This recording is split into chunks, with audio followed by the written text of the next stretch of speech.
Oke, selamat pagi. Eh, Mungkin aku kenalin diri dulu ya. Aku Muhammad Nafi Prasetya, biasa dipanggil Nafi, Artemis 076. Oke, untuk master ada format perkenalan nih, nama lengkap, NIM, angkatan sama jabatan sekarang di KMPN. Jadi master siapa dulu nih? Boleh. Hafiz dulu deh, boleh. Oke, kenalin Nafi, aku Hafiz Renanto Ahmad, dipanggil Hafiz.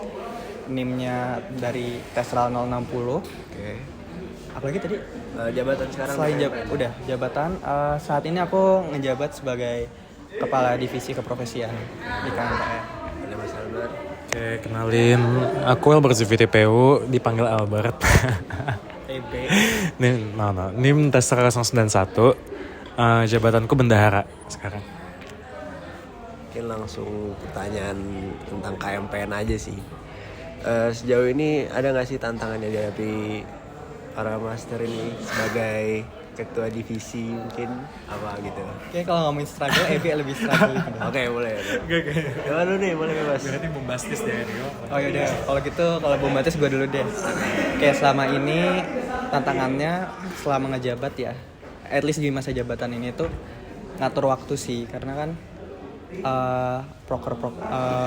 buat ngelaksanain proker kan perlu perencanaan, dan perencanaan itu kan kayak nggak bisa dadakan, dan tuh kayak karena kebetulan aku ada lumayan banyak kegiatan di luar KMPN, aku harus kayak bisa nyediain waktu buat ngatur perencanaan itu gitu. Dan kalau menurut aku pribadi ya, salah satu yang agak tantangan sih gimana cara ngebikin environment di divisi aku yang cukup positif, at least anak-anaknya nggak ngerasa kayak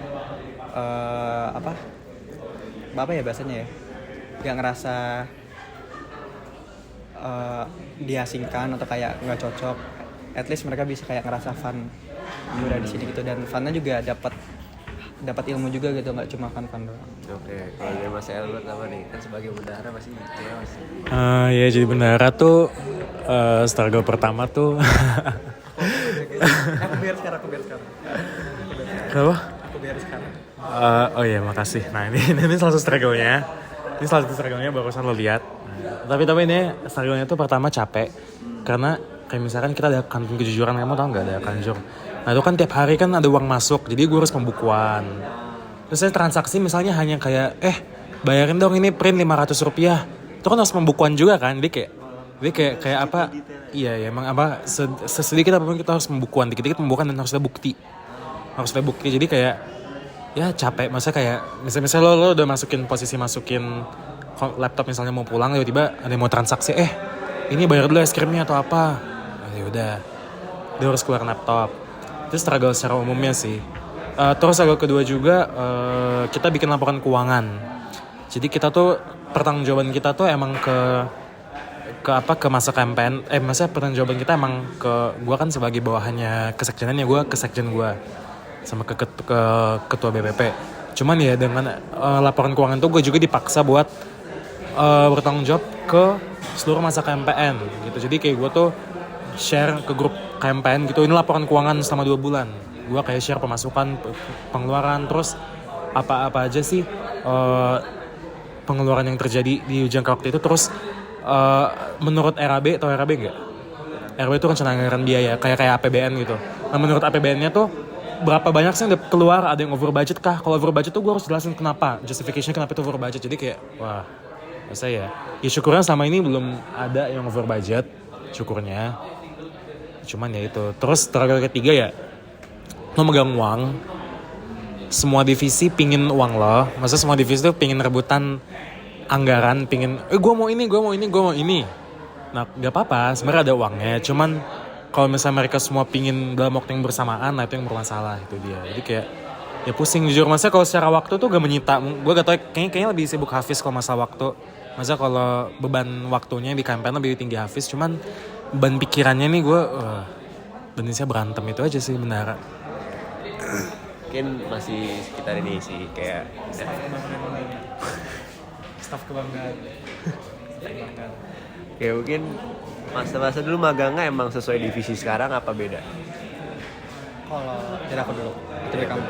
Dari aku Dulu aku magang waktu tingkat pertama tuh di PK pengembangan persiapan karir ya, kurang lebih kayak ke prof sekarang. Cuman di tahun kedua aku awalnya mau lanjut, tapi ada divisi lain yang lagi butuh anggota dan aku kebetulan milih itu juga di form, jadi aku kayak dipindahin ke divisi itu, yaitu divisi akademik. Terus buat tahun ketiga ini aku lebih ke diamanahin buat dari kahimnya sih, diamanahin, lu tau lah ya, ya intinya gitu, diamanahin dari kahimnya buat jadi kadif ke prof. Boleh Mas Er. Kalau aku gak nyambung, aku pertama kali masuk campaign Kesra. Kesra tuh misalnya kalau ada yang Kesra, kamu tau Kesra nggak? Kesra tuh kayak kesehatan masyarakat. Nah kayak Kesma gitu lah, cuman kita Kesra karena kesehatan anggota. Nah ya gitu lah, kerjaan tau lah jobdesknya gimana. Tahun kedua gue gak mau ngapa-ngapain, gue gak mau berurusan sama campaign. Tahun ketiga ya gue di bahasa sopannya diamanahi untuk menjadi bendahara. Itu aja sih. Mungkin ini sekarang pertanyaan terakhir aja deh. Mungkin saya masuk lagi tahun terakhir ya. Apakah ada tips buat aku yang baru masuk kan kayak baru masuk ke dirgantaraan gitu? Tips apa akademik gitu? Kalau akademik nggak terlalu bisa ngasih sih, soalnya mereka kurikulumnya baru, jadi nggak bisa kasih kayak karakteristik tiap semester gimana. Tapi kalau dari pengalaman Mas Rai juga Dosen-dosennya aja sih. Dosen ya. Tapi kan itu Rajin masuk aja lah. ya itu sebenarnya biar kelasnya biar kayak pemahamannya lebih bagus, bolos tuh pilihan, jadi kayak Suka ada kuis dadakan. suka ada kuis ya beberapa matkul doang. Itu lemes nilai juga. Intinya ya biar kamu kayak nggak usah belajar dari nol lagi, ya sering masuk kelas aja. Tapi juga di kelasnya jangan buka YouTube Short, jangan buka IG Reels. Kalau bisa perhatiin. Kalaupun nggak dicatat, at least perhatiin jadi kayak ada ingat. Terus Kalau dari aku sih selain rajin masuk jangan tidur. Karena benar-benar aku semester lalu benar-benar hampir gak tidur di kelas dan emang bagus banget nilai gue. Karena apa ya, gue mikirnya kayak wah ini kan materinya bakal dikirim sama dosen, cuman di alam bawah sadar kita tuh dengan kita mendengar pun tuh udah kerekam di otak gitu. Jadi kita dengan baca tuh udah kayak tinggal recall aja gitu, nggak begitu itu. Ya paling biar gak tidur apa ya, maksudnya banyak dosen yang gak banyak sih, dosen aja seru-seru, cuman kayak beberapa ada yang ngebosenin bikin mau ngantuk.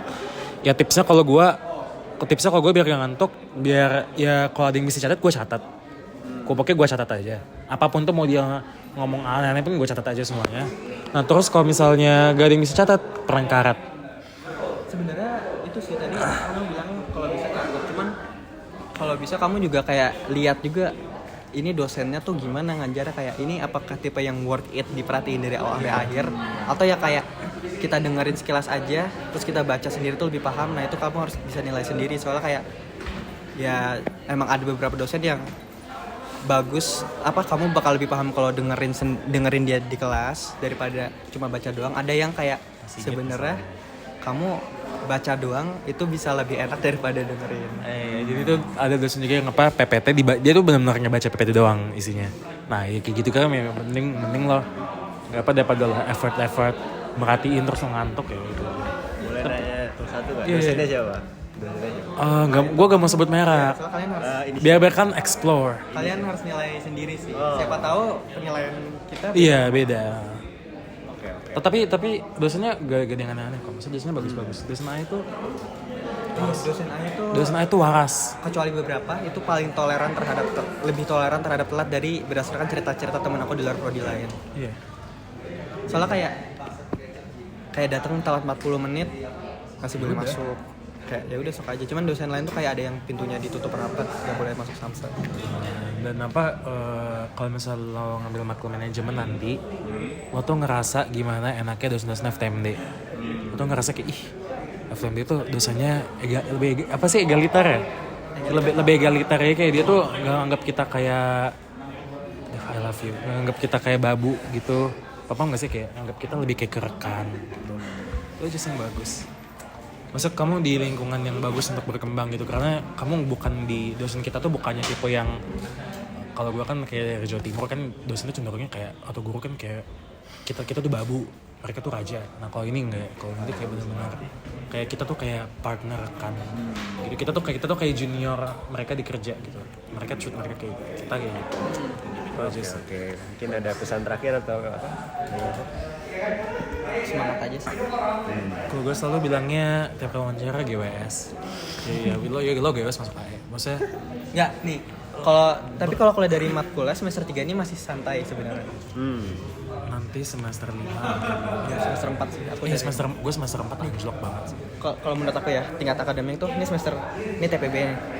Semester 3 tuh justru turun. Iya, semester 3 tuh kayak Turun. gue leha-leha IP gue bagus-bagus aja. Tiba-tiba semester 4 Semester 4 naik. realita. 5 naik lagi, 6 naik lagi. Udah. Jadi jangan enjoy dulu aja, tapi enjoy dulu semester 3-nya. Oh sama kata gue, lo manfaatin. Kalau zaman kita tuh kalau misalnya IP kagak nyampe sekian, itu hanya boleh maksimum misalnya kayak kalau gak nyampe 3 hanya boleh 12 KS. Sekarang udah Kan sekarang boleh 24 semua. Nah makanya lo manfaatin, habisin matkul kayak agama, KWN tuh habisin sekarang. Biar nanti di akhir lo santai. Karena di akhir tuh, karena kalau di level akhir tuh biasanya lo kayak kayak menarik deh bidang ini. Misalnya kayak kayaknya aerodinamika menarik deh, wah gue pengen ini deh. Nah itu lo bisa banyak SKS buat ngambil. Apalagi biasanya kalau TA tuh beberapa dosen nyaranin anak bimbingannya ngambil matkul tertentu gitu. Dan tanya mat kelas 2, kayak gue ada disuruh mat kelas 2 sama dosen TA gue. Karena ya buat menunjang. Udah? Oke. Terima kasih Mas.